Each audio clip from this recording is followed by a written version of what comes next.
Hello students, let's see the question. The question says voltage and current in an AC circuit are given by V equal to 5 sine 100 pi t minus pi by 6 and I equal to 4 sine 100 pi plus pi by 6.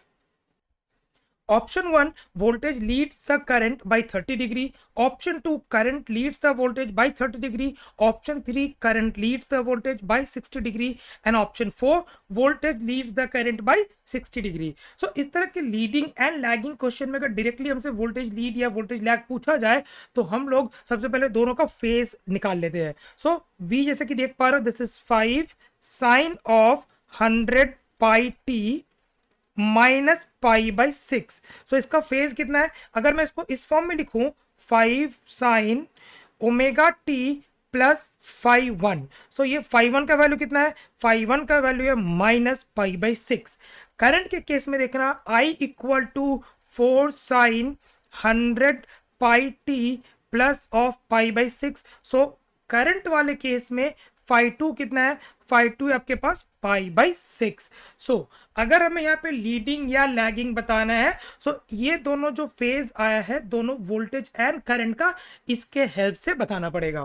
तो जैसा कि हम लोग देख पा रहे हैं कि अगर मैं phi two minus phi one करता हूं so that is greater than 0. Phi two minus phi one greater than 0, इसका मतलब ये हुआ कि current is leading voltage, right. Current is leading voltage. अब कितने वोल्टेज से लीड कर रहा है ये कैसे निकालेंगे? ये निकालेंगे डेल फाई से. डेल फाई क्या है? डेल फाई है phi two minus phi one and this is pi by 6 minus of minus pi by 6. So ये कितना आ जाएगा? ये आ जाएगा हमारे पास पाई बाई 3, मतलब कि हो गया 60 डिग्री.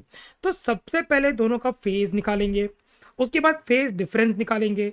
तो जैसे कि हम लोग देख पा रहे हैं करंट का फेज माइनस वोल्टेज का फेज जो आया दैट इज पॉजिटिव, मतलब करंट जो है वो वोल्टेज को लीड कर रहा है, राइट. अब वो फेज डिफरेंस कितना है? वो फेज डिफरेंस है 60 degree. So current leads the voltage bye 60 degree. So the correct answer of this question will be option number 3.